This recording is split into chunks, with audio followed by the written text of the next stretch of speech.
കറുത്തച്ഛൻ വാവു കൂട്ട്, അതുപോലെ തന്നെ ബ്ലാക്ക് മാജിക്. ശരിക്കും കറുത്തച്ഛനോട്ടെന്ന് പറയുന്നതും ബ്ലാക്ക് മാജിക്കും എല്ലാം ഒന്ന് തന്നെയാണ്. ഈ ഫോർട്ട് കൊച്ചി എറണാകുളത്തൊക്കെ കുറെ സ്ഥലത്ത് നടക്കുന്നുണ്ട്. എനിക്ക് അതിനകത്ത് ഒരു അനുഭവം ഉണ്ടായിരുന്നു. അതായത് നേരിൽ കണ്ടിട്ടുണ്ടോ? ഏത് അതിന്റെ സ്ഥലങ്ങളും കാര്യങ്ങളൊക്കെ എനിക്ക് വ്യക്തമായിട്ട് അറിയാം. അതായത് ആർദ്രപരമായിട്ടുള്ള രക്തം വയനിൽ കലക്കിയൊക്കെ കുടിക്കുന്നത്, അത് കണ്ടിരിക്കാനൊന്നും പറ്റിയല്ല. സ്ത്രീകൾ സ്വയം തന്നെ കുടിക്കും ആർത്തവത്തിന്റെ ആ ബ്ലഡ്. അതായത് ചെല്ലുമ്പോ അവിടെ ഇരിക്കണം, അവിടുത്തെ വീട്ടിലെ പയ്യൻ ചിലപ്പോ ആകാശത്തായിരിക്കും, കാലും മേപ്പാട്ട് നിന്നിട്ട് തലയും കുത്തി നിന്നിട്ടൊക്കെ വയലന്റ് ആയിട്ട് ഇരിക്കണം. അങ്ങനെ ഒന്ന് ഒഴിവുകയും ചെയ്തിട്ടുണ്ട്. അതാണ് കറുത്തച്ഛനോട്ടെന്ന് പറയുന്നത്. വളരെ ഡേഞ്ചറസ് ആയിട്ടുള്ള കേസാണ്, വളരെ ഡേഞ്ചറസ്. അതിലൊന്നും പോയി പെടരുതെന്ന് നാം പറയണം. MDMA അതേപോലെ ഉപയോഗിക്കുന്നത് ശരിക്കും പ്രേതബാധയുടെ സ്വഭാവം തന്നെ കാണിക്കും. എന്ന് ഫൈൻ കൂടിയോ അന്ന് മയക്കുമരുന്നിന്റെ വളർച്ച തുടങ്ങി എന്നുള്ളതാണ്. രണ്ടെണ്ണം അടിച്ച് നീ പൊക്കോ, വൈകി പൊക്കോ എന്ന് പറഞ്ഞു, ഒരു പ്രശ്നമില്ല. ആശാൻ എന്ന് അറിയപ്പെടുന്നതെന്ന് പറഞ്ഞു കഴിഞ്ഞാൽ ഒരു ഗുരുനാഥന്റെ ഒരു ഇതാണ്. മനുഷ്യ ദൈവമായിട്ടോ അല്ലെന്നുണ്ടെങ്കിൽ ഒരു സ്വാമി എന്നുള്ള ഒരു ഇതിലൊന്നും എനിക്ക് താല്പര്യമില്ല. മെട്ടാഞ്ചേരി മാറ്റം പറയുന്നുണ്ടല്ലോ, കഞ്ചാവ് എന്ന് പറയുന്ന ചെടി, അതൊരു ചെടിയാണ്. അത് തണുപ്പുള്ള സ്ഥലത്ത് പാലിലൂടെ അവർ കഴിച്ച് ഉപാസന എടുക്കുന്നവർ കഴിച്ചെടുക്കുന്ന, അതായത് അത് ശരിക്കും ഔഷധ ഗുണമുള്ള മരുന്ന് തന്നെ.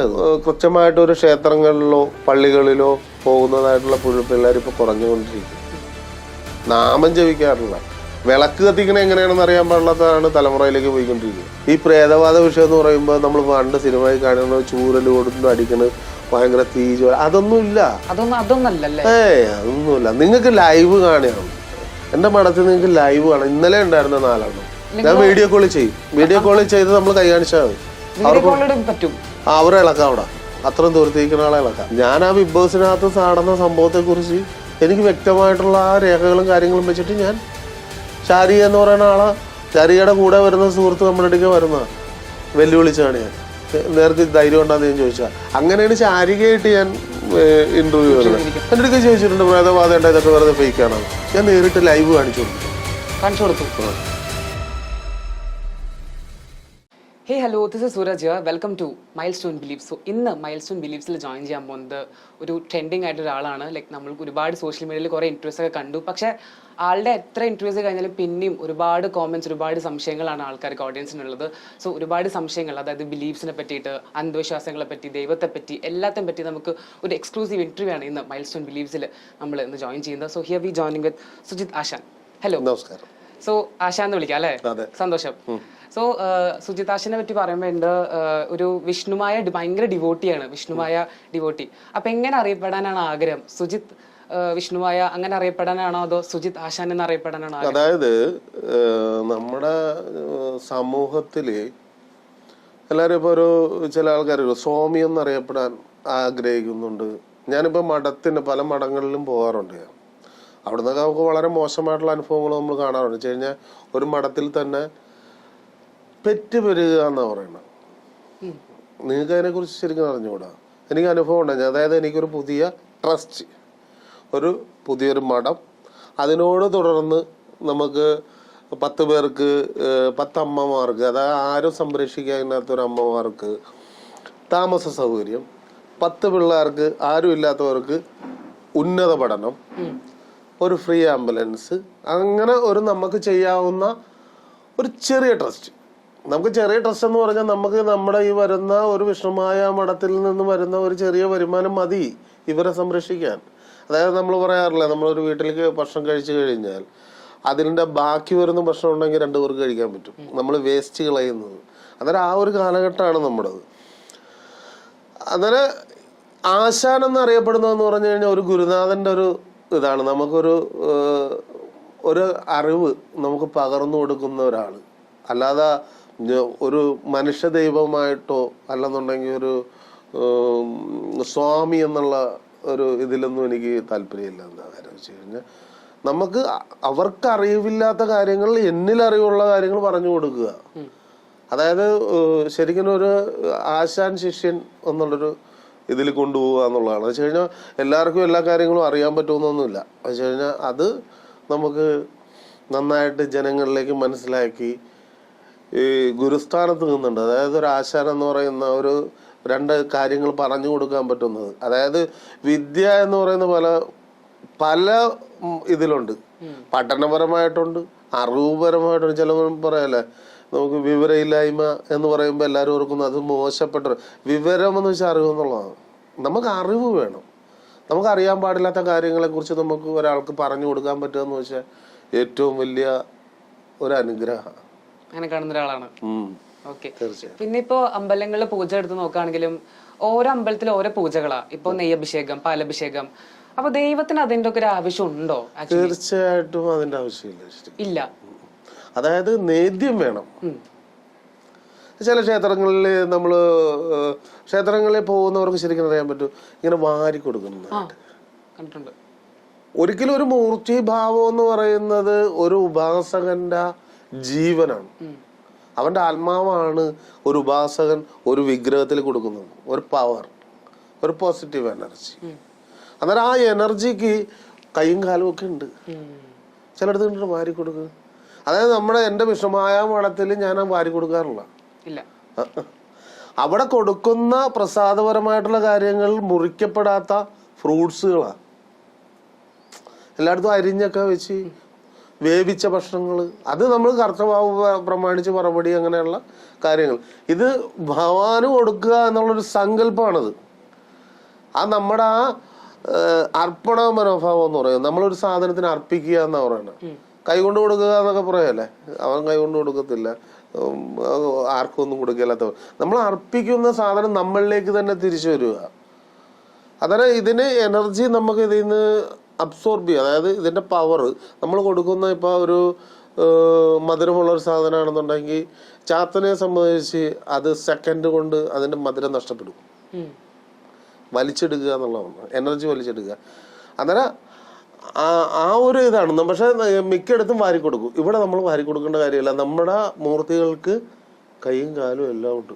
അവർ തന്നെ വന്ന് കഴിച്ചോളൂ. അവര് നമ്മൾ കൊടുക്കുന്ന എന്ത് സ്വീകരിക്കാൻ തയ്യാറാ. അതല്ല നമ്മുടെ പ്രശ്നങ്ങൾക്ക് നമുക്ക് പരിഹാരം തരുന്നത്.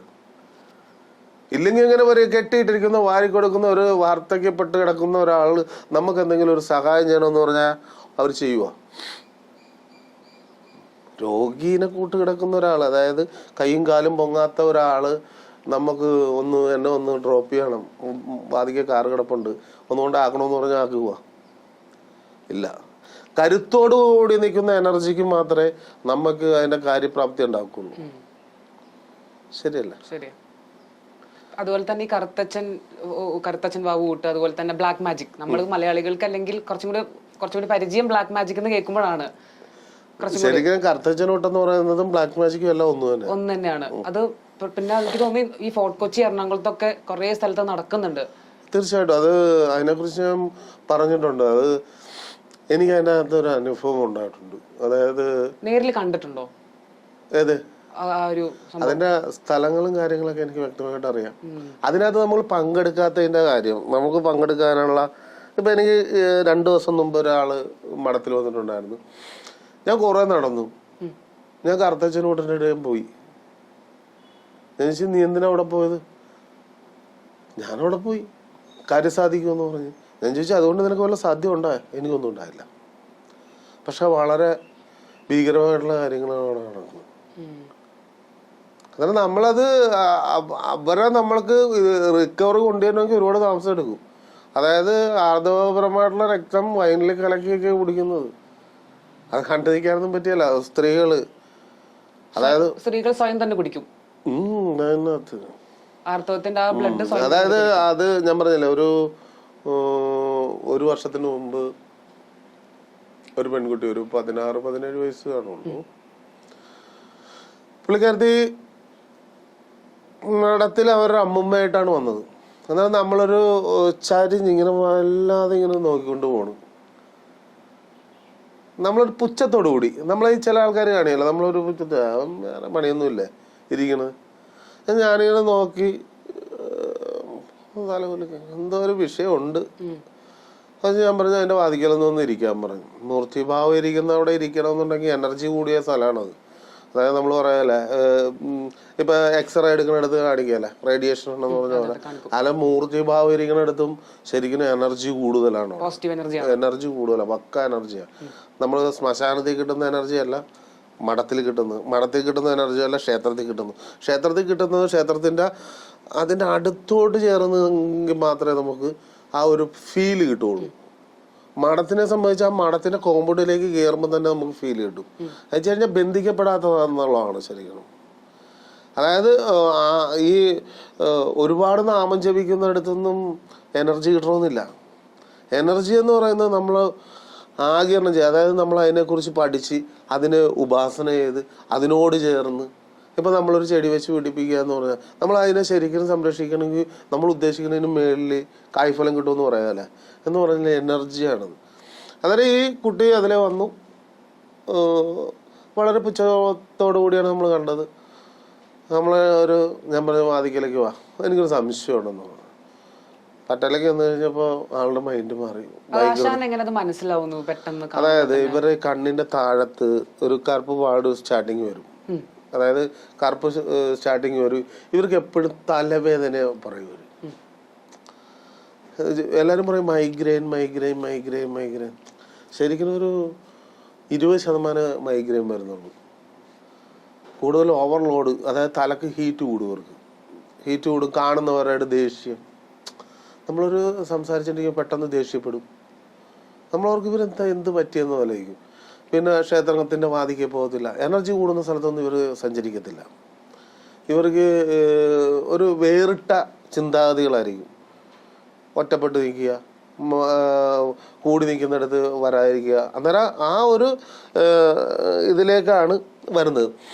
അന്നേരം ഈ പെൺകുട്ടി പെട്ടെന്ന് വയലൻ്റായി കഴിഞ്ഞപ്പോൾ തന്നെ എനിക്ക് മനസ്സിലായി എൻ്റെ ശരീരത്തിൽ എന്തോ സാധനം. ഇത് പറയുന്നില്ല എന്താണെന്ന്.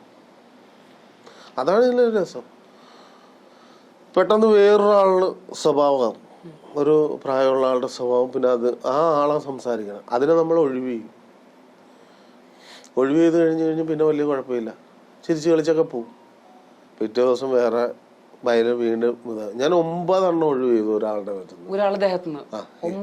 ഇത് എന്താണെന്ന് ഇത് പറയുന്നില്ല. നമുക്കൊരു മരണപരമായിട്ടാ കുടുംബപരമായിട്ടാ ഏതെങ്കിലും വഴിപരമായിട്ടാ പെട്ടെന്നുണ്ടാകുന്ന ഒരു നെഗറ്റീവ് എനർജി ഇതിനകത്തേക്ക് കയറി കഴിഞ്ഞാൽ നമുക്കത് കൂടി ഒന്ന് വരണം, അല്ലെങ്കിൽ 2 എണ്ണം മാക്സിമം അത്രേ വരുള്ളൂ. ഇത് 1 എണ്ണം മാറി കഴിയുമ്പോൾ അടുത്ത് വന്നേക്ക്. അതുമാത്രമല്ല, ഒരു 1/2 കിലോമീറ്റർ നടക്കുന്ന കാര്യങ്ങളും അവരുടെ കുടുംബത്ത് ഇന്ന പാട്ട് ഇന്ന സമയത്ത് ഇഷ്യൂസ് ഉണ്ടാവും എന്നുള്ളത് മുഴുവൻ പറയുമായിരുന്നു. നിങ്ങൾക്കിപ്പോൾ കോള് വരും, നിങ്ങളിപ്പോൾ അവിടെ ചെല്ലേണ്ടി വരും. ഇവിടുന്ന് നമ്മൾ കോള് വന്ന നേരെ അവിടെ ചെല്ലുമ്പോൾ അവിടെ ഇരിക്കണം. അവിടുത്തെ വീട്ടിലെ പയ്യൻ ചിലപ്പോൾ ആകാശത്തായിരിക്കും, കാലും മേപ്പാട്ട് നിന്നിട്ട് തലയും കുത്തി നിന്നിട്ടൊക്കെ വയലന്റ് ആയിട്ട് ഇരിക്കണം. അങ്ങനെ ഒന്ന് ഒഴിവ് ചെയ്യുകയും ചെയ്തിട്ടുണ്ട്. അതാണ് കറുത്തച്ഛനോട്ടെന്ന് പറയുന്നത്. വളരെ ഡേഞ്ചറസ് ആയിട്ടുള്ള കേസാണ്, വളരെ ഡേഞ്ചറസ്. അതിലൊന്നും പോയി പെടരുതെന്നാണ് പറയണത്. ഇപ്പോഴത്തെ തലമുറയിലേക്ക് പോകുമെന്നുള്ളതാണ് കാണുന്നത്. വെച്ച് കഴിഞ്ഞാൽ ഈ രാത്രി സഞ്ചാരം കൂടുതലാണ് പിള്ളേർക്ക്. എറണാകുളത്തെ സംബന്ധിച്ചും ഇപ്പൊ എല്ലായിടത്തും ഈ ചെറിയ ചെറിയ ചായക്കടകളില്ലേ, രാത്രിയല്ല, ഈ 2 മണിക്കും 3 മണിക്കൊക്കെ മിക്കവരും നമ്മളെ കുട്ടികളെ ചീത്തയാക്കുന്നതല്ല, പോകുന്നതൊക്കെ കൊള്ളാം. പക്ഷെ ഈ ഇപ്പോഴത്തെ ജനറേഷൻ ഈ അസമയമൊന്നുമില്ല. അതായത് പുലർച്ചെ വരുന്ന സമയങ്ങളിൽ റോഡ് സൈഡിൽ ബൈക്കൊക്കെ ഇറങ്ങി കിടക്കുക, ഇതേപോലെ ചായക്കടയുടെ വാതിക്കാൻ നിൽക്കുക. അന്നേരം വീട്ടുകാരുടെ കുറെ പോരായ്മകളുടെയാണ് അതങ്ങനെ വരുന്നത്. പക്ഷെ ഇത് വലിയ അപകടത്തിലേക്കാണ് പോയിക്കൊണ്ടിരിക്കുന്നത് കാലഘട്ടം. അതുപോലെ തന്നെ ഈ നരബലി ഭയങ്കരമായിട്ട്, കാരണം ഈ കേരളത്തിലെ വരെ കേസുണ്ട്. കുറച്ച് കൊല്ലങ്ങൾ മുന്നാണെങ്കിൽ ഇന്നും ഒരുപാട് ആൾക്കാരുടെ ഉറക്കം കളയുന്നൊരു സംഭവമാണ് ഈ നരബലി. അത് മാറി നമ്മൾ പിന്നെ ഞെട്ടിക്കുന്ന ഒരു കാര്യം എന്ന് പറയുന്നത്, കുറെ വർഷങ്ങൾക്ക് മുന്നേ നമ്മുടെ മലപ്പുറത്ത് തന്നെ കുറെ ആൾക്കാർ വന്ന്, മലയാളികൾ തന്നെ കറി വെച്ച് കഴിക്കുക. ഈ നരബലി ചെയ്തിട്ട് കറി വെച്ച് കഴിക്കുക. അതൊക്കെ ആശാന്റെ അഭിപ്രായം എന്താ അതില്? അതൊക്കെ ശരിക്കും പറഞ്ഞു കഴിഞ്ഞാൽ ഞാൻ പറഞ്ഞില്ലേ, ബ്ലാക്ക് മാജിക് എന്ന് പറയുന്നതിനകത്ത് ഈ ആർദ്രവ രക്തം വയനിൽ കലക്കി കൊടുക്കുക എന്ന് പറഞ്ഞില്ലേ, അതായത് നീചപരമായിട്ടുള്ള കർമ്മവേദികള്. നീചപരമായിട്ടുള്ള കർമ്മവേദികൾ എന്ന് പറഞ്ഞു കഴിഞ്ഞാൽ അവിടെ അഴുക്കായിരിക്കും. ബൈബിള് ചവിട്ടുക, അതിനെക്കുറിച്ച് പഠിച്ചെങ്കിൽ പറയാം. മാതാവിനെ ചവിട്ടുക, അമ്മേനെ ചവിട്ടുക, അതായത് മറ്റ് ശാരീരിക ബന്ധത്തിൽ ഏർപ്പെടുക, പൊതുവേദിയിൽ, അങ്ങനെയുള്ള വളരെ നീചപരമായിട്ടുള്ള കാര്യങ്ങൾ നടക്കും. അവർക്ക് അത് ഒരു, ഈ അഴുക്കിൽ കിടക്കുന്നവൻ എന്നും അഴുക്ക് തന്നെ ആയിരിക്കും അവൻ ഭക്ഷിക്കുന്നത്. അതാണ് അന്തരീക്ഷത്തിന് ഒത്തിരി. ഇപ്പോൾ ഒരു പള്ളിയുടെ അകത്തേക്കെങ്കിലും ആ ഒരു പ്രാർത്ഥന ഒരു ശൈലിയുണ്ട്, അവിടുത്തെ ഒരു വൃത്തിയും കാര്യങ്ങളും അറ്റ്മോസ്ഫിയർ വ്യത്യാസം. ക്ഷേത്രത്തിനകത്തേലും അതിൻ്റെ ആയിട്ടുള്ളൊരു, പക്ഷെ ഇതൊന്നും അല്ല ഇതിനകത്ത്. ഭയങ്കര വ്യത്യാസം, ഭയങ്കര വ്യത്യാസം എന്ന് വെച്ച് കഴിഞ്ഞാൽ ഭയങ്കര വ്യത്യാസം. നമുക്ക് ഷൂട്ട് ചെയ്യാൻ പറ്റും, ധൈര്യം വേണം. പക്ഷെ ഇവരുടെ കണ്ണിൽ പെടരുത്. ഭയങ്കര സാമ്പത്തികപരമായിട്ട് ബ്രാക്കറ്റാണ് ഇവർ. നമ്മളെ ഉപദ്രവിച്ചാൽ പുറം ലോകം കാണത്തില്ല. കാര്യം മനസ്സിലായ? അതായത് എനിക്ക് പല സ്ഥലങ്ങളിലും നമുക്ക് ടച്ച് തോന്നുകയും നെഗറ്റീവുള്ള സ്ഥലം നമുക്ക് അറിയാൻ പറ്റും. ശരിക്കും ചേർത്തലയിലും ഉണ്ട്. ചേർത്തല എറണാകുളത്ത് ഉള്ള പോലെ തന്നെ ചേർത്തലയിലും ഒരു സ്ഥലം, എൻ്റെ ലൊക്കേഷൻ ഇപ്പൊ ഞാനത് തന്നെ പഠിച്ചോണ്ടിരിക്കുന്നത്. അതെ, ഇതിന്റെ പ്രാർത്ഥന നടക്കുന്നുണ്ട്. അന്നേരം ഈ പ്രാർത്ഥന നടക്കുന്നു എന്ന് പറയുമ്പോൾ അതിനകത്ത് ആ വീടിനകത്തേക്ക് വരുന്ന വണ്ടികൾ മാത്രം നമുക്ക് വിലമതിക്കാൻ പറ്റാത്ത വണ്ടികളാണ് കയറി വരുന്നത്. ഇത്ര പിടിപാടുള്ള ആളുകളാണ് അപ്പൊ വരുന്നത്. അവരാണ്.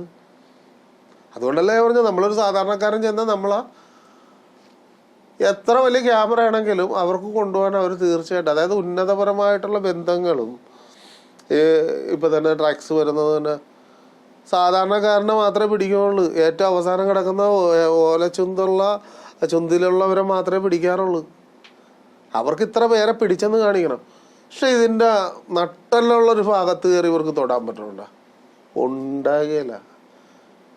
കസേരയുടെ കാലൊടിയും മന്ത്രിമാരുടെയൊക്കെ. അതാണ് അതിനകത്ത് ഈ സമൂഹത്തിനകത്തുള്ള വ്യത്യാസം. അപ്പൊ ഞാൻ ഇപ്പൊ ചോദിക്കാണ് അച്ഛൻ്റെ അടുത്ത്, ഉന്നത തരത്തിലുള്ള ആൾക്കാർ, ഇപ്പൊ നമ്മുടെ പൊളിറ്റീഷ്യൻസോ ഫിലിം ആക്ടേഴ്സോ അങ്ങനത്തെ ആളുകളും ഇതിൽ ഉൾപ്പെടുന്നുണ്ടെന്ന് ചോദിച്ചു കഴിഞ്ഞാൽ അത് നമ്മളത് പറയുമ്പോഴേ ഒരു വ്യക്തിയെ കുറിച്ച് നമുക്ക് പറയാൻ പറ്റില്ല. ഇപ്പൊ കഴിഞ്ഞിടക്ക് തന്നെ സിനിമ ലോകത്ത് ഡ്രഗ്സിനെ കുറിച്ചൊക്കെ ന്യൂസുകളില്ലായിരുന്നു. നമുക്ക് ഒരുപാട് ന്യൂസുകൾ നമുക്ക് വരാറുണ്ട്. അവരൊക്കെ ഉത്തേജന മരുന്നുകളും ഇതൊക്കെ ഉപയോഗിക്കുന്നതെന്ന് പറഞ്ഞാൽ അവർക്ക് ടൈം കൂടുതൽ കിട്ടാൻ വേണ്ടിയിട്ടാണ്. DJ പാർട്ടി, മറ്റേത് മനസ്സ്, അവർക്ക് MDMA അതേപോലുള്ള സാധനങ്ങൾ. ആ പാടെ കൽക്കണ്ടം പോലിരിക്കുന്ന പഞ്ചസാര പോലിരിക്കുന്ന സാധനമാണ് ഈ സാധനം. ഞാൻ കണ്ടിട്ടുണ്ട് ഈ സാധനം, കാണണമല്ലോ നമ്മള്. പക്ഷെ വളരെ തുച്ഛമായാണ്. ഒരു 1-2 തരിയൊക്കെ ഇവരുടെ കയ്യിലുണ്ടാവുള്ളൂ. ഈ തരി കഴിച്ചാൽ അവരുടെ ഇതെന്ത് ഇപ്പൊ തന്നെ വടക്കാട്ടി വന്നു കഴിഞ്ഞാൽ ബംഗ്ല എന്ന് പറയുന്ന സാധനം, ബാങ്ക്, മറ്റേ കഞ്ചാവിന്റെ ഇത് വെച്ച് അതൊക്കെ കഴിക്കാനായിട്ട് ഇവിടുന്ന് എന്തിനാ വടക്കേ ഇന്ത്യ ടൂർ പോണ? എന്തിനാ പോണ? ഈ സാധനം കഞ്ചാവ് അതേപോലെയുള്ള സാധനങ്ങൾ ഉപയോഗിക്കാനായിട്ടാണ് ഇവിടുന്ന് വടക്കാട്ട് പോണ. ഇവിടെ നിയമം ഇവിടെ ഇതൊന്നും പറ്റത്തില്ല. ഇവിടെ ഒരു സാധനം ഇപ്പൊ കേരളത്തിനെ സംബന്ധിച്ച് മൊത്തം നിയമങ്ങളാ. ഇതുകൊണ്ട് എന്തെങ്കിലും ഫലം ഉണ്ടായിട്ടുണ്ടോ? ക്ഷേത്രങ്ങളെ സംബന്ധിച്ച്, ശബരിമലയെ സംബന്ധിച്ച് ഇത്രയും വലിയ നിയമങ്ങളും കാര്യങ്ങളും പൊളിച്ചടിക്കില്ലേ? എന്തുകൊണ്ട്? കേന്ദ്രപരമായിട്ട് ഇടപെടൽ കൊണ്ടിട്ടല്ലേ ഇപ്പൊ ഇതെല്ലാം കുത്തിപ്പൊങ്ങി വന്നത്. ഇനി ഗുരുവായൂർ കിടക്കണം. ഗുരുവായൂർ ഇതൊന്നും അല്ല. വർഷങ്ങളായിട്ട് ഓഡിറ്റിങ് നടന്നിട്ടുള്ള അവിടെ കോടാനുകോടി സാധനമാണ്, സ്വർണ്ണമൂല്യങ്ങളാ. എന്ത് ആര് ചോദിക്കും? പക്ഷെ ചോദിച്ചാൽ ഒരുമാതിരിപ്പെട്ടവരൊക്കെ വീഴും. ഞാൻ പറയില്ലേ, കസേരയുടെ കാലൊടിഞ്ഞു പോകുന്ന പറഞ്ഞ കസേരയുടെ കാല് പോകുക വെച്ചാൽ ഇരിക്കാൻ അതേപോലെ പോകും. ഇപ്പൊ തന്നെ ഇപ്പൊ വാജീവാഹനം കൊണ്ട് ഇപ്പൊ കണ്ടലിന്റെ മുതുകത്ത് വെച്ചിട്ടുണ്ടെങ്കിൽ വെച്ചാൽ ഇത് മറച്ചു വെക്കുക എന്നുള്ളതാണ്. ഏതെങ്കിലും ഒരു സാധനത്തെ ബലം കൊടുക്കും. എന്തിനാ ബലം കൊടുക്കണം? മറ്റത് അപ്പുറത്തത് അറിയരുത്. ഇപ്പൊ ഈ വിഷയം മാറാം. ഇപ്പൊ ശബരിമല വിഷയം മാറാനായിട്ട് ഇപ്പൊ ഗുരുവായൂരൊരു വിഷയം വന്നാൽ മതി, ശബരിമല വിഷയം വിടും. നമ്മുടെ ജനങ്ങളെ സംബന്ധിച്ച് അതാണ് വ്യത്യാസം. ഇല്ലെന്നുണ്ടെങ്കിൽ വേറെ എന്തെങ്കിലും വിവാദമായിട്ടുള്ള എന്തെങ്കിലും ഒരു കാര്യം നടന്നാൽ മതി. അല്ല ആരെങ്കിലും ഇപ്പൊ കഴിഞ്ഞ ദിവസം റീലി ഓടിക്കൊണ്ടിരിക്കുകയായിരുന്നു മരട് അനീഷിന്റെ. ഇപ്പൊ പുള്ളിനെ അറസ്റ്റ് ചെയ്തു. പുള്ളി കുറെ കാര്യങ്ങൾ സോഷ്യൽ മാധ്യമത്തിൽ ഇരുന്ന് പറഞ്ഞു കഴിഞ്ഞപ്പോ പുള്ളിനെ അവിടെയും കേസ് ഇവിടെയും കേസ് മൊത്തം കേസ് മൊത്തത്തിൽ കേസ് എന്ന് വെച്ച് കഴിഞ്ഞാൽ പുള്ളി കുഴപ്പക്കാരനാണ്. പുള്ളി പറയുന്ന പല കാര്യങ്ങൾക്കും അതിനെ നമ്മൾ നോക്കിയോ, പല കാര്യങ്ങളും ഇപ്പൊ മരട് അനീഷ് പറയുന്ന പല കാര്യങ്ങളും പുള്ളി നമ്മളാരെ ഉയർത്തിക്കെട്ടാനല്ല പറയുന്നത്. ഈ ഒരാള് മോശത്തിലേക്ക് വരണമെന്നുണ്ടെങ്കിൽ അവൻ്റെ സാഹചര്യമാണ്. ഇവനെ വെച്ച് ചൂസ് ചെയ്തിട്ടുണ്ട്. ഇത് ചൂസ് ചെയ്തിട്ട് കഴിയുമ്പോൾ ഞാൻ ഗുണ്ടകളെ എന്ന് പറയുമ്പോൾ തെറ്റ് പറയാനല്ല, ഗുണ്ടകളെ ആക്കിയെടുക്കണ സംഭവം മനസ്സിലായ? ഗുണ്ടകളെ സമൂഹം തന്നെ ആക്കിയെടുക്കണം, നിയമപരമായിട്ടും സമൂഹങ്ങൾ ആക്കിയെടുക്കുക. ഇപ്പോൾ തന്നെ ഗുണ്ടകളാക്കാം. ഒരു 2-3 വാഴ്ത്തി 2-3 വീഡിയോ ഇട്ട് ഇതൊക്കെ വിഷമൊക്കെ കൊടുക്കുകയാണെങ്കിൽ ഞാനും കൊണ്ട് മെയിനായി ഒരു BMW കാറെ വന്ന് ഇറങ്ങണതും 5-8-10 പേര് കൂടെ ഇരിക്കണതൊക്കെ ഒരു വാഴ്ത്തപ്പെടുത്താം. ഒന്നും ചെയ്യണ്ട, ഒന്നും കഴിവൊന്നും വേണ്ട. ഒരു സിനിമയുടെ അകത്ത് ദിലീപിൻ്റെ ഒരു സിനിമയുടെ അകത്ത് മൊത്തം ബാമ്പ് വെച്ചിട്ടിരിക്കുന്ന ഒരു സീനുണ്ട്. മറ്റേ എന്താണ് സൗണ്ട് കോമയുടെ തടിയുള്ള എന്നെ സിനിമയുടെ പേര്. എന്നെ ഒന്നും ചെയ്യല്ല, എനിക്ക് മൊത്തം പഴുത്തിരിക്കുക എൻ്റെ ശരീരം, എനിക്ക് ആരോഗ്യമില്ല, എൻ്റെ ശരീരം എല്ലാം. ഒരു സിനിമയുടെ ഒരു ഡയലോഗുണ്ട്, മറ്റേ അവൻ്റെ പേര് മറന്നുപോയി. എന്ന് പറഞ്ഞ പോലെ നമ്മൾ വാഴ്ത്തപ്പെടുത്തിയാണ് എല്ലാവരും. അതുകൊണ്ടാണ് ഞാൻ പറയുന്നത് ഈ കറുത്തച്ഛനൊക്കെ എന്ന് പറഞ്ഞാൽ നമ്മളൊരിക്കലും വാഴ്ത്തപ്പെടുത്തരുത്. വാഴ്ത്തപ്പെടുത്തി കഴിഞ്ഞാൽ നമ്മുടെ സമൂഹത്തിലുള്ള നമ്മുടെ അനിയന്മാരും നമ്മുടെ സഹോദരിമാരും ഇതിൽ പെടും, തീർച്ചയായിട്ടും പെടുമെന്ന് പറഞ്ഞാൽ പെട്ട് അവരും അതിനകത്ത് രക്ഷപ്പെടുത്താൻ പറ്റിയല്ല. ഇപ്പൊ കടമറ്റത്ത് പള്ളി, അതിനകത്തിരിക്കുന്നത് ചാത്തനാണ്. ഈ ശവശരീരം വീട്ടിൽ സൂക്ഷിച്ചിട്ട് പൂജ ചെയ്യുന്ന ആൾക്കാരുണ്ട് 7 ദിവസം വരെ വെക്കുക. അത് നമ്മളെ അടുത്ത് പ്രണവ് മോഹൻലാലിന്റെ സിനിമയിലെ കണ്ടത്, DI സീരേ എന്ന് പറയുന്ന ഒരു സിനിമയിലെ കണ്ടത്. പക്ഷെ അതിന് കൊല്ലങ്ങൾക്ക് മുമ്പ് തന്നെ കേരളത്തിൽ തന്നെ നടന്ന് ഇൻസ്പയർഡ് ആയിട്ടാണ് സിനിമ ഉണ്ടാക്കുന്നത്. അങ്ങനത്തെ ഒരു കാര്യം, അങ്ങനെ നമ്മളൊരു ശരീരത്തിന് ഇപ്പൊ പൂജ ചെയ്ത് കഴിഞ്ഞാൽ ജീവൻ തിരിച്ചു കിട്ടുക, അങ്ങനെ ഒരു സംഭവം ഉണ്ടോ? അത് പണ്ട് നമ്മുടെ ഈ ഇതിൽ പറയുന്നുണ്ട്. ഇപ്പോൾ പെന്തിക്രോസുകാരൊക്കെ വന്നിട്ട് പനി പിടിച്ച് കിടക്കുന്നവർക്ക് പൂജയാണ്. അതൊന്നും ശാശ്വതമായ കാര്യമല്ലത് അല്ല. അതായത് നമ്മുടെ ശരിക്കും നമ്മുടെ ശരീരത്ത് രക്തോട്ടം എന്ന് പറയുന്ന സാധനം ഉണ്ടല്ലോ. ഒരു തുള്ളി രക്തം വീണ് എത്ര സമയം വേണം കട്ട പിടിക്കാൻ? എത്ര സെക്കൻഡ് കഴിയുമ്പോൾ സാധനം ക്ലോട്ടായി പോകും. അന്നേരം നമ്മുടെ കൈയിട്ടത് ചുറ്റി എന്തെങ്കിലും വെച്ച് നമുക്ക് തട്ടിക്കഴിഞ്ഞാൽ നഖത്തിനകത്ത് കറുത്ത വാട് വന്ന് ബ്ലഡ് കോട്ടാകുന്ന പോലെ തന്നെ ഇത്ര ശരീരം കഴിയുമ്പോൾ ക്ലോട്ടായി പോകും. ഒരു നല്ലൊരു പ്രാർത്ഥന കൊണ്ട് ആളെ രക്ഷപ്പെടുത്താനൊന്നും പറ്റത്തൊന്നുമില്ല. അങ്ങനെയാണെന്നുണ്ടെങ്കിൽ വേറെ ഹോസ്പിറ്റലിന്റെ ആവശ്യമില്ലല്ലോ. അത് തെറ്റാണ്. നമുക്ക് ഉണ്ടാകുന്ന നെഗറ്റീവ് എനർജീസ്, അതായത് നമ്മൾ തന്നെ ഭൂമിയിൽ വരുത്തിയിരിക്കുന്ന മുറിവുകൾ കൊണ്ടുവരുന്ന നമുക്ക് കേടുപാടുകൾ നമ്മൾ തന്നെ കൊണ്ട് മുറിവേൽപ്പിക്കുക. അതായത് ഭൂമിയിൽ മുറിവേൽപ്പിക്കുക, ഒരാൾ മരണപ്പെടുക, ആക്സിഡന്റ് മരണപ്പെടുക, ദുർമരണങ്ങൾ, അത് അതായത് നമ്മളായിട്ട് വന്നിട്ടുള്ള കേടുപാടുകൾ കൊണ്ടുവരുന്ന പ്രശ്നങ്ങളെല്ലാം നമുക്ക് തീർക്കാൻ പറ്റും. അല്ലാതെ അതിനപ്പുറത്തേക്ക് നടക്കത്തില്ല. ഈ ആത്മാക്കൾ വരുന്നുണ്ടെന്ന് പറഞ്ഞല്ലോ.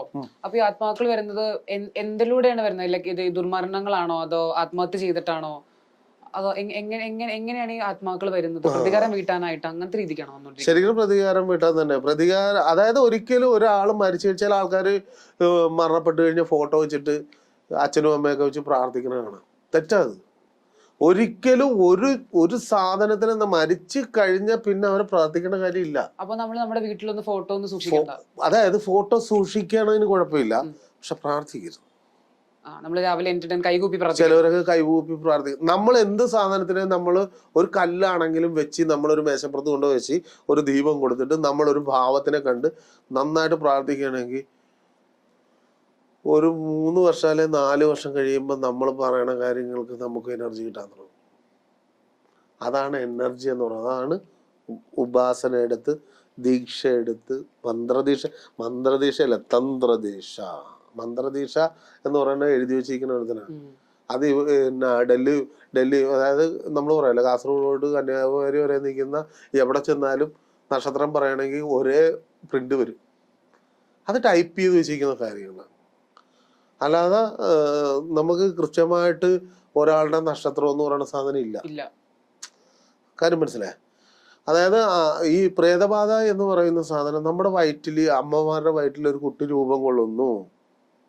ആ രൂപം കൊണ്ട് കുറച്ച് ദിവസം കഴിയുമ്പോൾ എന്തെങ്കിലും പ്രശ്നം കൊണ്ട് മരണപ്പെടും.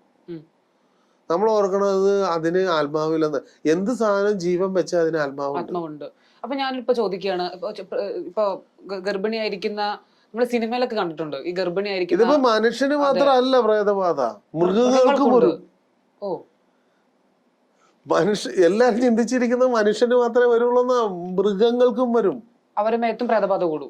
ഞാൻ പട്ടിക്ക് പ്രേതബാധ കൂടി, പ്രേതബാധയുള്ള വീട്ടിൽ ഞാൻ പോയിട്ട് പട്ടിയല്ല, ഒരു പട്ടിയല്ല, അവിടെയുള്ള 9 പട്ടി ഒരുമിച്ച് പോകും.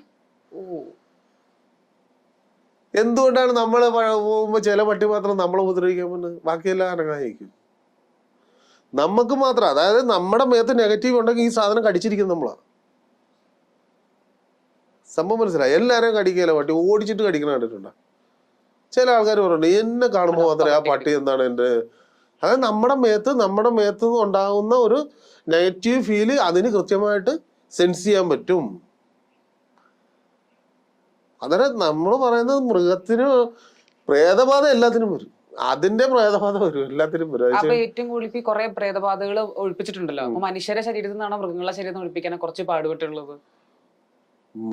ഞാൻ പറഞ്ഞില്ല, പട്ടിയുടെ ഒരു കേസ് ഞാൻ പറഞ്ഞില്ലേ, ബുദ്ധിമുട്ടാണല്ലേ, ഭയങ്കര പാടാ. ചോദിച്ചാൽ നമുക്ക് കൈ കൊണ്ട് പിടിക്കാൻ പറ്റില്ല, കൈ അപ്പം കടിച്ചെന്ന് ചോദിച്ചാൽ തകർത്തുകളെ.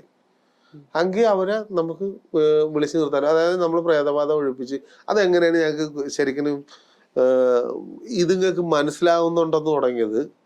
നമ്മൾ പ്രേതബാധ ഒഴിപ്പിച്ചിട്ട് നമ്മൾ വരുമ്പോൾ, ഇത് വിളക്കിലാണ് ഒഴിവ് ചെയ്തിട്ട് പോകുന്നത്, വരുമ്പോൾ അങ്ങോട്ട് പോകുമ്പോൾ പട്ടികളൊന്നും ഒന്നും ചലിക്കാറില്ല. പക്ഷെ തിരിച്ച് ഒഴിവ് ചെയ്ത് വണ്ടി പോരുമ്പോൾ കൂട്ടം നിൽക്കുന്ന പട്ടി ഇതിൻ്റെ നേരെ എല്ലാം കൂടെ ഓടി വരും, കുരച്ചണ്ട് വരും. അത് അവർക്ക് കാണാൻ പറ്റുമെന്നാണ് പറയുന്നത്. ശരിക്കും തോന്നുന്നുണ്ടല്ലേ, കാണാൻ പറ്റുന്ന തീർച്ചയായും സൗണ്ട്, സൗണ്ട് സെൻസ് ചെയ്യാൻ പറ്റുന്നു, വൈബ്രേഷൻ സൗണ്ട് എന്താ, അത് അവർക്കറിയാൻ പറ്റും, നമുക്ക് കിട്ടത്തില്ല അത്. ഇപ്പൊ ഞാനിപ്പോ പ്രേതബാധ ഒഴിവിനിരിക്കുന്ന സമയത്ത് നമുക്ക് ചെവിയുടെ സെറ്റ് സൗണ്ട് പോകും. നമ്മൾ ഹൈ റേഞ്ചിലൊക്കെ പോകുമ്പോ ചെവി അടഞ്ഞു പോവുകയല്ലേ. ഇവരുടെ ഭാഷ എന്താ സംസാരിക്കുന്നത്? ഭാഷ എന്ന് പറഞ്ഞാൽ നമ്മള് പ്രായമുള്ളവരൊക്കെ മരിച്ചാണ് അവര് നമ്മുടെ ലാംഗ്വേജ്, നമ്മുടെ കാര്യം പറയണം. ഇപ്പൊ ഇപ്പൊ ഞാൻ പറഞ്ഞില്ലേ, തമിഴ് ആയിട്ടുള്ള പ്രേതബാധകരുണ്ടെങ്കിൽ സൂരജിന് തമിഴായിരിക്കും സംസാരിക്കുന്നത്, തമിഴിനെ കുറിച്ച് ഒന്നും അറിയാൻ മേല.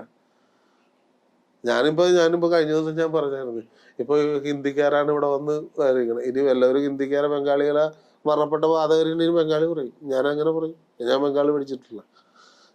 അത് ശരിക്കും നമുക്ക് നേർക്കാഴ്ചയിൽ നമുക്ക് കാണാൻ പറ്റും. ഞാനതുകൊണ്ട് അതല്ല ഞാൻ വെല്ലുവിളിക്കണത്. അത് വെല്ലുവിളിക്കണതിന്റെ നിങ്ങൾക്ക് ആ സാധനത്തിൽ ഞാൻ നേരിട്ട് കാണിച്ചു തരാം, ലൈവ് കാണിച്ചു തരാം. വേറെ ചാനലിൽ വന്നിരിക്കുന്ന പിള്ളേരൊക്കെ ഞാൻ കാണിച്ചു കൊടുത്തിട്ടുണ്ട്, അവരെ നേരിട്ട് കാണിച്ചു കൊടുത്തിട്ടുണ്ട്. അവര് തന്നെ ചോദിച്ചിട്ടുണ്ട്, അവര് പറയുന്നത് ഇതെല്ലാം സിനിമയുടെ അകത്ത് കാണണമല്ല, ഈ സിനിമയുടെ അകത്ത് കാണിക്കുന്നത് നല്ലൊരു ഉപാസകൻ കൊടുത്തിരിക്കുന്ന കാര്യം വെച്ചിട്ട് കഥ എഴുതണത്. അല്ലാതെ ഒരു മണിച്ചിത്രത്താഴൊക്കെ എന്ന് പറഞ്ഞാൽ നല്ലൊരു ഉപാസകന്റെ കഥയാണ് മണിച്ചിത്രത്താഴ സിനിമ വന്നിരിക്കുന്നത്.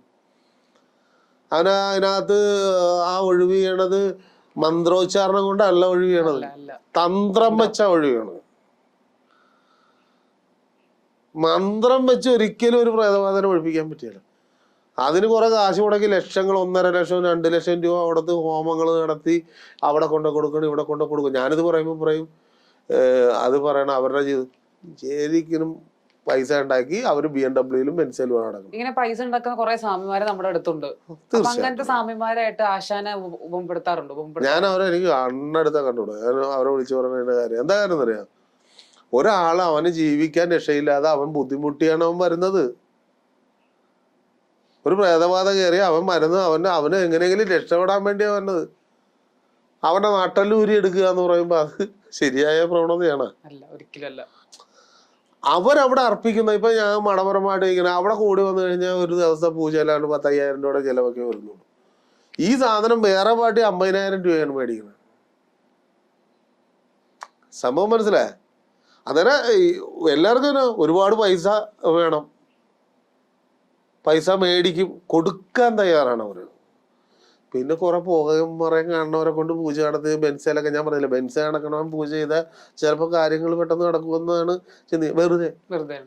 എത്രയോ പേര് ലക്ഷങ്ങൾ കൊടുത്തിട്ട്, എനിക്കറിയാവുന്ന തന്നെ നമ്മുടെ ഒരു ബാംഗ്ലൂരുകാരത്തിയുണ്ട്, എന്നെ വിളിച്ചതാണ്.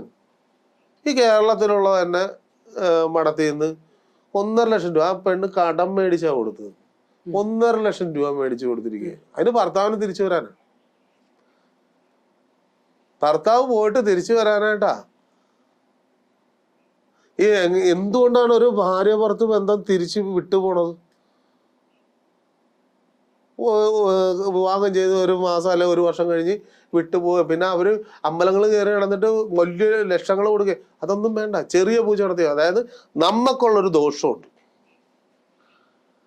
നമ്മളായിട്ട് ചെയ്തു വെച്ചിരിക്കുന്ന നമുക്കുള്ള ഒരു നെഗറ്റീവ് എനർജി ഉണ്ട്, അത് മാറ്റിയിട്ട് ഒരു ചെറിയൊരു ബൂസ്റ്റിംഗ് കൊടുത്ത് അവിടുന്ന് ഒരു പോസിറ്റീവ് നമ്മൾ മേടിക്കുക. റെഡി, നല്ലൊരു ലൈഫ്. എന്റെ അവസാനത്തെ ചോദ്യമാണ്, ഇപ്പൊ വന്നപ്പോ തന്നെ പറഞ്ഞു ഒരു ബാധ ഒഴിച്ച് കണ്ണിനൊക്കെ ആകെ പ്രശ്നമായിട്ടിരിക്കുന്ന പറഞ്ഞു. ഉപദ്രവങ്ങൾ ഉണ്ടാവാറുണ്ടോ? തീർച്ചയായിട്ടും. ഇപ്പൊ എന്നെ കണ്ണൊക്കെ കാണുമ്പോ തന്നെ അറിയാലോ, നല്ല ഉപദ്രവങ്ങൾ ഉണ്ടാവും. അതായത് കിട്ടും, അതായത് മുതുകത്തൊക്കെ കിട്ടും, ചില ദിവസം കൈ പൊങ്ങാതെ വരും. അതായത് ഇതിനകത്ത് പറയുന്നതെന്ന് പറഞ്ഞാൽ, ഞാൻ പറഞ്ഞില്ലേ, കൂടിയ പൂജ നടത്തുന്നവർക്കൊന്നും ഒന്നും സംഭവിക്കാറില്ല, അവർക്ക് ഇതിനെ പിടിക്കാൻ പറ്റാറില്ല. പക്ഷെ ഞങ്ങൾക്ക് പിടിക്കാൻ പറ്റും. എപ്പോഴെങ്കിലും പേടി തോന്നിയിട്ടുണ്ടോ ഈ ആത്മാവങ്ങളെ കണ്ട്? ഇങ്ങനെ പേടി എനിക്ക് തോന്നാറില്ല. എന്ന് വെച്ച് കഴിഞ്ഞാൽ പേടി തോന്നാറില്ല എന്ന് പറഞ്ഞു കഴിഞ്ഞാൽ, ഞാൻ നാളെ ഇവിടുന്ന് ഒരു കർമ്മവേദിയിലേക്ക് പോകുമ്പോ തിരിച്ചു വരുമെന്ന് ഒരുറപ്പും ഞാൻ കൊടുക്കാറില്ല. ജീവൻ വെച്ചിട്ടുള്ളൊരു സംഭവം തന്നെയാണ്. ഞാനിപ്പോ ഒരു കർമ്മവേദി, ഒരു പ്രേതബാധേനെ ഒഴിപ്പിക്കാൻ പോവുകയാണ്, ഞാൻ ചെയ്യുന്നത് അപകടമാണെന്ന് എനിക്കറിയാം. മനസ്സിലായേ? മരണത്തെ പേടിയില്ലെങ്കിൽ പിന്നെ ജീവിക്കാൻ ധൈര്യം കിട്ടിയല്ലേ. അതായത് എന്തായാലും ഞാൻ ഉറപ്പാ ഞാൻ മരിക്കും, അതെനിക്കറിയാം. ഇതിലൂടെയാണ് മരണം. അതായത് ഒരു ധീരനായിട്ട് മരിക്കണമെന്ന് തന്നെ ആഗ്രഹം, ഭീരുവായിട്ട് മരിക്കണമെന്ന് ആഗ്രഹമില്ല. അതായത് എത്ര പിടിക്കാൻ പറ്റാത്ത സാധനം ഞാൻ പിടിക്കും, എത്ര കഷ്ടപ്പെട്ടിട്ടാണെങ്കിലും ഞാൻ അതിനെ ഒഴിവായിട്ടേ പോകുള്ളൂ. അതെന്താ കാര്യം എന്ന് വെച്ച് കഴിഞ്ഞാൽ, ഞാൻ അവരുടെ പൈസയ്ക്ക് വേണ്ടിയിട്ടല്ല, എനിക്ക് എൻ്റെ പേര് നാളെ അറിയപ്പെടണം. പിന്നെ ഈ മണ്ഡപം പോലത്തെ വലിയ കൊട്ടാരങ്ങൾ പോലത്തെ വീടുകൾ വെച്ച് താമസിക്കുന്നതായിട്ടുള്ള ഇതുകൊണ്ട് ചൂഷണം ചെയ്ത് അവർക്കൊരു മനസ്സിലാക്കാൻ വേണ്ടിയിട്ടാണ്. അവർ മനസ്സിലാക്കണം ഇങ്ങനെ ചെയ്താൽ മതി. സമൂഹത്തിൽ ഇല്ലാത്തവനും ഉണ്ട്, ഉള്ളവനും ഉണ്ട്. ഒരാൾ അർപ്പിക്കുന്നത്, അതായത് മനോഭാവപരമായിട്ട് ഇതേ സ്വാമിക്ക് ഇരിക്കട്ടെ അല്ലെങ്കിൽ ആശാൻ ഇരിക്കട്ടെ എന്ന് സമർപ്പിക്കുന്നതായിട്ടുള്ളതാണ് ആ മഠത്തിന്റെ വളർച്ച. അല്ലാതെ പിടിച്ചു പറിച്ച് ഞാൻ മേടിക്കണതല്ല.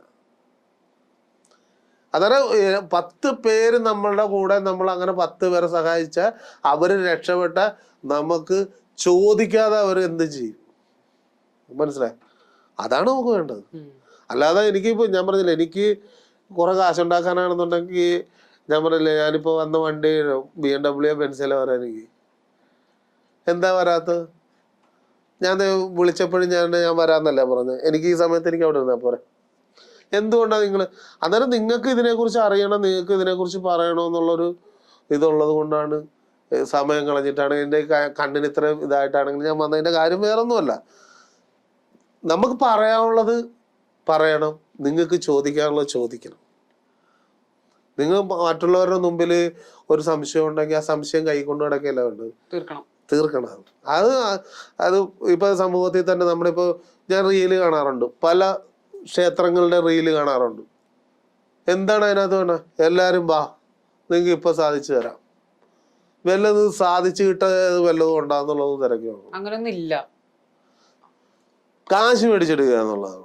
എല്ലായിടത്തും കാശ് മേടിക്കുന്നത്. ഇവിടെ ഞാൻ എൻ്റെ ക്ഷേത്രം മഠത്തിലേക്ക് ആരെടുക്കലും ഞാൻ വന്നോന്ന് പറഞ്ഞിട്ടില്ല. അങ്ങേ എൻ്റെ ഫോണ് ശബ്ദിക്കാതിരിക്കാനാണ്. മിനിറ്റിന് കോളാണ്, മിനിറ്റിന് സെക്കൻഡിന് കോള് വന്നിട്ടിരിക്കുക. എന്നെ കൊണ്ട് എടുക്കാൻ പറ്റുള്ള കോള് മറുപടി. ഞാനൊരു ആളെ ഞാൻ ഇരുത്തി ഇതിൻ്റെ ഒരു മറുപടി പറയാനായിട്ട്. പുള്ളിക്ക് എന്ത് പറയാൻ പറ്റും? ഞാൻ തന്നെ സംസാരിക്കണ്ടേ? എന്നെ വിളിക്കുന്ന ആൾക്ക് ഞാൻ തന്നെ സംസാരിക്കണം. എന്നെ പ്രതീക്ഷിച്ചല്ലേ വിളിക്കുന്നത്, അന്നേരം ഞാൻ തന്നെ സംസാരിക്കണ്ടേ? അന്നേരം നമ്മളുടെ ഇടയ്ക്ക് വിളിക്കുന്നത് ചിലപ്പോൾ ഉള്ളവനോ ഇല്ലാത്തവനോ. നമ്മളവിടെ ധനമല്ല, അവരുടെ കാര്യസാധ്യമാണ് നമുക്ക് വേണ്ടത്. ഒരാൾ ബുദ്ധിമുട്ടി നമ്മുടെ ഇടയ്ക്ക് വന്നാൽ എന്നെ കൊണ്ട് കഴിയാവുന്ന ഒരു കൈപിടിച്ച് ഉയർത്താൻ പറ്റുമെങ്കിൽ അത് ഞാൻ ചെയ്തിരിക്കും. അതുകൊണ്ടാണ് ഞാൻ പറഞ്ഞ അപകടങ്ങൾ ഉണ്ടാവുമെന്ന് പറഞ്ഞത്. തീർച്ചയാണ് ഇത് അപകടങ്ങളുണ്ടാവും. അതായത് ചില ദിവസം ചെവി അടഞ്ഞു പോകാറുണ്ട്, ചിലപ്പോൾ മുതുകിന് പാട് വരും മേത്ത്. അത് ഇതിന്റെ നെഗറ്റീവ് പാസിംഗ് ആണ്. അതായത് നമ്മൾ പറയാല്ലേ വരുത്തുപോക്കെന്ന് പറഞ്ഞ പോലെ തന്നെ പ്രേതബാധക്കും വരുത്തുപോക്കും സ്പീഡ് കൂടുതലാണ്. ചിലപ്പോൾ നമുക്ക് അപകടം സംഭവിക്കാം, ചിലപ്പോൾ മരണം സംഭവിക്കാം. ഇപ്പൊ ഇവിടെ ഒരു നെഗറ്റീവ് എനർജി ഉണ്ടോ എന്ന് ചോദിച്ചു കഴിഞ്ഞാൽ എന്താ പറയുന്നത്? ഇവിടെ അത്രക്ക് പ്രശ്നങ്ങളൊന്നുമില്ല, ഒരു ചെറിയ പോസിറ്റീവ് അന്തരീക്ഷം തന്നെയാണ്. ആ ഒരു ഭഗവാൻ മനസ്സിൽ തന്നെ ഇരുന്ന് നല്ല വിശ്വാസത്തിൽ പോകാൻ പറ്റട്ടെ. അപ്പൊ ഒരുപാട് സന്തോഷം, നമുക്ക് ഒരുപാട് കാര്യങ്ങൾ അറിയാൻ പറ്റി, വന്നതിൽ ഒരുപാട് സന്തോഷം. ഇനിയും സംശയങ്ങളും പ്രശ്നങ്ങളും ഉണ്ടെങ്കിൽ എന്നും വിളിക്കാൻ, ചോദിക്കാം, പറയാം. സന്തോഷം, നമ്മുടെ സന്തോഷം.